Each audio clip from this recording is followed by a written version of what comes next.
Am I the a-hole for kicking my sister out of my wedding because she did not follow the color scheme? When I, 25 female, was 9, when my parents adopted my sister, Jen, who was 7 at the time. Jen was thin and fearful due to being neglected. We did everything to make her feel loved. We bought her lots of toys. Everything Jen wanted, she got. When my parents asked me to move to the smaller bedroom so Jen could have my room, I was happy to. When they asked if I would let Jen pick the decorations and cake for my upcoming birthday, I agreed. I was so happy to have a sister, and I understood why my parents gave her special treatment. Only the treatment didn't stop. For years, every trip we went on, we had to do what Jen wanted to do. We had to eat where she wanted to eat, and she got to plan all my birthday parties. If she didn't get what she wanted, she threw a tantrum. I still felt loved and cared for by my parents. They drove me to practices, bought me things, cooked meals for me, spent quality time, and gave me advice, but I was always second to Jen. As I got older, I did anything I could to leave the house. I got my first job when I was 12. I vacationed with friends instead of family. I played 3 different sports and did band. I took my driver's test the day I turned 16 and bought a car the day after. I went to college on the other side of the country. Now that I make good money, I do things I missed as a child. I take fancy vacations and throw elaborate parties as I please. My wedding was no exception. My fiancé, Kip, and I wanted everything to be perfect. We thought it would be fun to have a color scheme. My favorite color is yellow, and his is blue, so my guests would wear yellow, his would wear blue, and mutual friends would wear green. I picked out a dress with green embroidered details, and he picked a boutonniere with green flowers. When Jen found out about this, she was mad. I didn't know this, but she hates yellow, and it washes her out. She told me under no circumstances would she wear yellow. I shrugged and said that was fine. I would just kick her out if she did not wear yellow. There was no further discussion, but on my wedding day, Jen came in a purple dress. I told her to leave immediately. The color scheme was perfect, and she ruined it. Jen refused to leave until I threatened to call security. The rest of the wedding went smoothly, but afterwards my parents were furious with me for kicking Jen out. I told them that I warned her she would be kicked out if she didn't follow the color scheme, but they said they all thought it was a joke. They said it was cruel of me to kick my sister out over something so trivial. I told them this was my wedding that I threw without their support, so I can kick out whoever I want to. Kip came rushing to defend me, and even told my parents they should be ashamed of how they treated me, but over the past few days, a lot of people I've talked to, grandparents, aunts, uncles, friends, have been mixed. Some say they wouldn't have even invited Jen if they were me, while others think I should have let it slide. AITA? Edit. Contest mode is over, and I can finally edit. I want to make a few things clear. I figured people would assume this, but I did not ask my guests to dress head to toe in their assigned color. I completely understand that people might not have yellow formal wear laying around. I said to dress in only neutral colors and/or your assigned color, so someone could wear a black dress and yellow jewelry, a black suit and a yellow tie, etc., but no colors outside neutral or your assigned color. I invited Jen because she is family, and I honestly thought she was more mature than this. I did not know she hated the color yellow when I chose the color scheme. Additional information from OP. Edit. 2 things for everyone to know. 1. Jen was the only person to not follow the color scheme. 2. We didn't ask people to come in head-to-toe yellow/blue/green. To get into specifics, we asked that if people did not own those colors, they could wear neutral formal wear with a tie/necklace/accessory in their assigned color. Verdict: not the a-hole. Comments. Commenter 1 NTA. The question here isn't whether or not a color scheme is stupid. It very well could be, but it's also becoming the norm. And frankly, if you don't like it, you don't have to attend the event. But what you don't get to do is say a color scheme is stupid, so I'll make up my own rules and force the couple being married to let me in. Jen was stupid here. Opie, you did the right thing in kicking her out. Her feelings that she can dictate the rules for your wedding aren't any worse than you having those rules in place. In short, fuck Jen, she got what she wanted in the end. Commenter 2 NTA. I have been to weddings where the bride and groom wanted a color scheme. To date, I have not known of anyone who had such a problem that they showed up in a different color just for spite. Because make no mistake about it, That is exactly why your sister showed up in purple. Pure spite. If the color yellow was really the problem, she could have asked to wear blue. Instead, she showed up in purple with the express intention of upstaging the bride and groom and causing a scene, knowing all the time that your parents would back her up. Your parents have been shitty to you ever since your sister showed up. Time to call them and your sister out for their obnoxious behavior and blatant favoritism. Update. First, thanks for all of your comments. I felt so guilty the past few days and was worried it would carry into my honeymoon, but you have helped me realize that I am not the bad guy and it is okay that I responded the way I did. Last night my parents reached out to me and asked if all the things Kip said about how they should be ashamed were true. At that point I told them how my upbringing had impacted me and how my wedding was supposed to make up for the parties I never had as a kid, the decisions I never got to make. For the first time, I was able to call all of the shots and make everything exactly the way I wanted it to be. I even showed them this post and how most of you responded to help reinforce what I said. My parents said they had absolutely no idea how deeply their treatment had affected me. This is somewhat fair because I never really talked to them about it, but at the same time, I feel like they should have wondered why I left home as soon as I could, never came back, and hardly ever texted/called them. They said they feel so sorry about it and are now planning a vacation with them, myself, and Kip for next summer to make up for it. I'm trying not to get my hopes up, but at least now it looks like they're making an effort. As for Jen, according to my parents, she really struggled to make friends in middle school and high school. I didn't know this because I practically lived with my high school BF my sophomore/junior year of high school and then graduated early, and Jen repeated a year in elementary school due to trauma, so we were 5 grades apart despite only being 2.5 years apart. My parents tried putting her in therapy, but she wouldn't cooperate.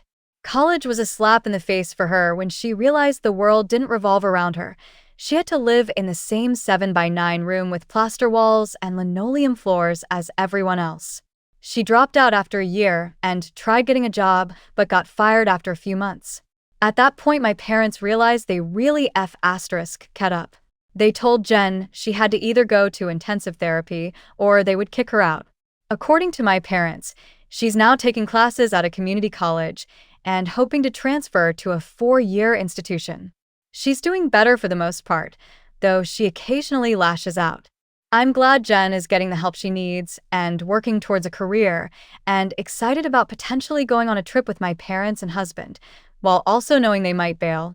I'm open to having more of a relationship with them, but I don't think we'll ever be a super tight-knit family. Some wounds are too deep.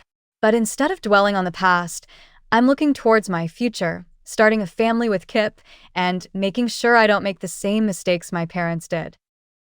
Story 2. Am I the a-hole for wearing an over-the-top outfit to my friend's birthday party and overshadowing the host? Before I begin, English is not my first language, so apologies for typos, bad grammar, and punctuation. I'm also on mobile and using a throwaway just in case. So last Friday night, my 24 male friend, we'll call him Peter, celebrated his 28th birthday. His coworker, that is what he refers to her as, April, offered to organize and host the party. The dress code was, as she put it, your gothic best. Peter loves anything morbid and macabre, so it would fit his taste perfectly. Now I prioritize comfort over looks, which leaves me dressing mostly in scrubs at work or sweats and hoodies when I'm out and about. Hence, April decided to remind me multiple times in increasingly condescending tone to follow the dress code. So, I did just that. I wore a black velvet trouser and waistcoat set with a white 18th century men's shirt, a pirate shirt if you will. All of these items I made completely myself, from drafting the patterns to sewing the shirt completely by hand and adding an embroidery moth across the back of the waistcoat. Now, to the party itself. I ended up arriving later than most people due to being held up at work longer than expected. I warned both Peter and April about it. Peter said it was no problem at all, but I better show up, and April left me on read. So I arrived 40 minutes late, greeted April, congratulated Peter, and gave him his gift.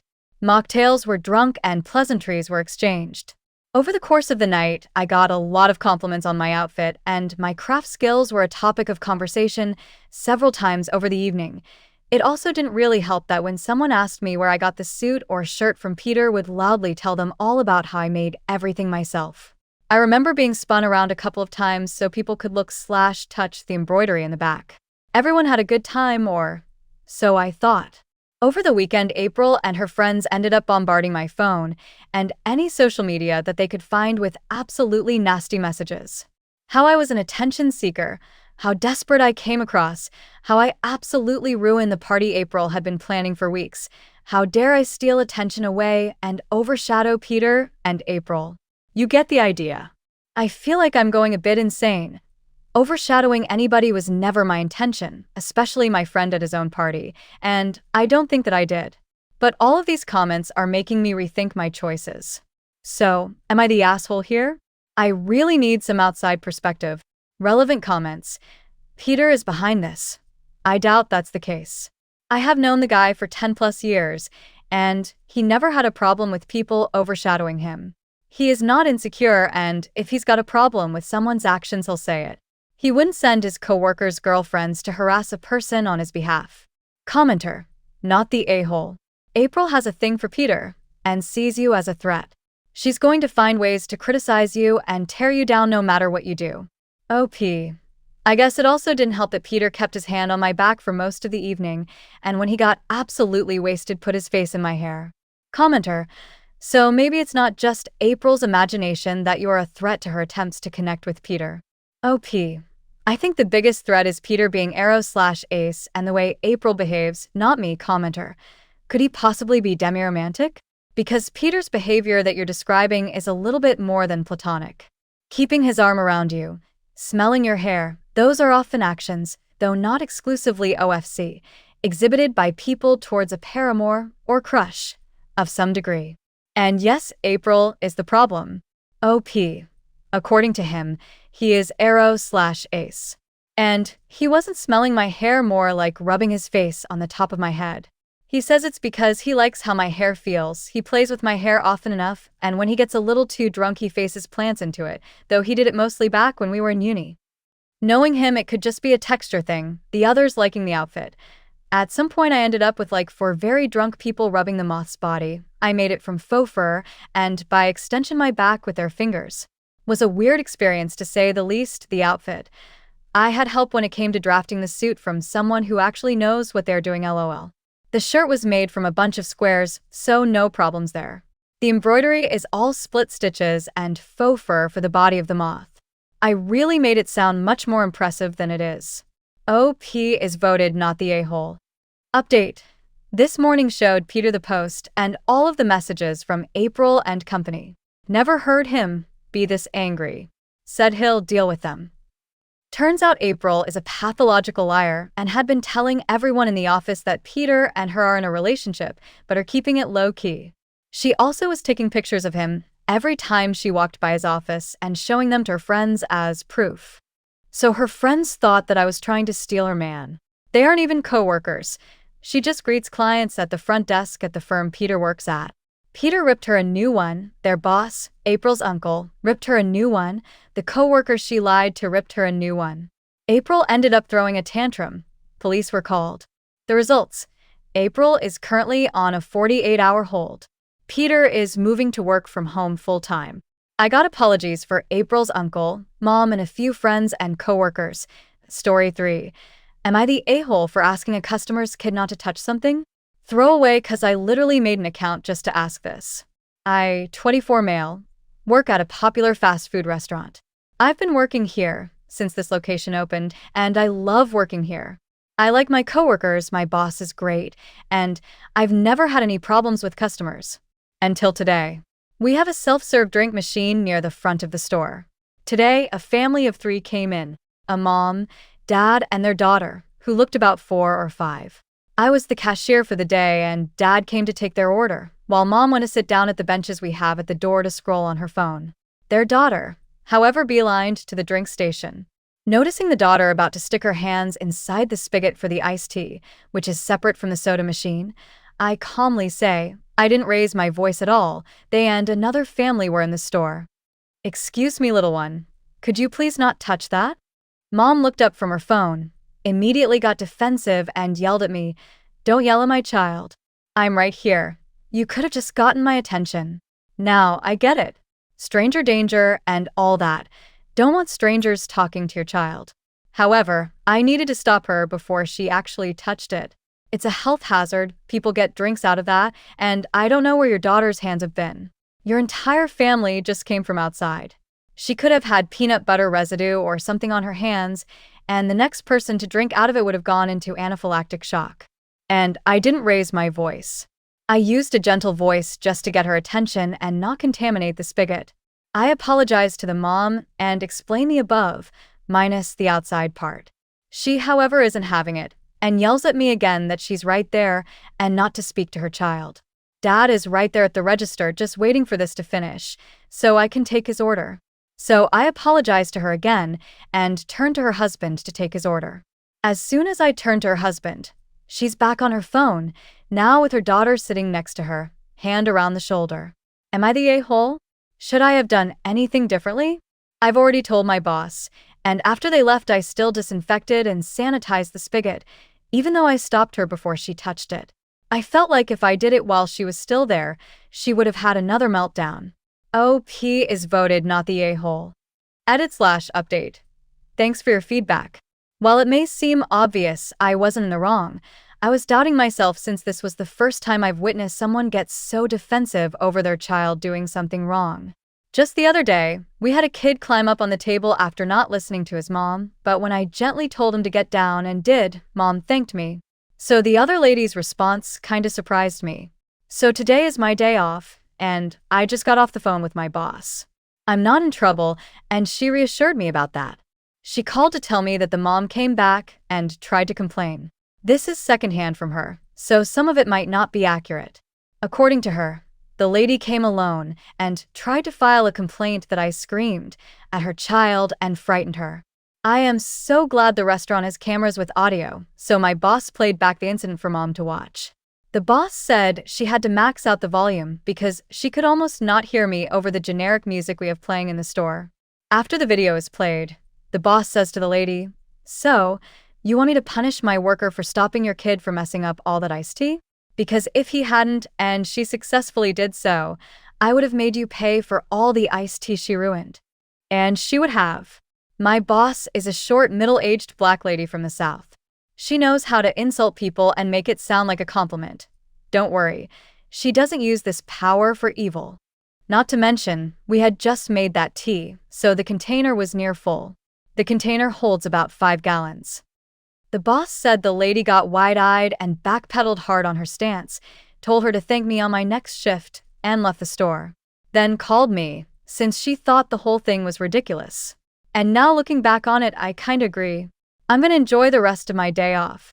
Maybe stop by the store and buy my boss something nice.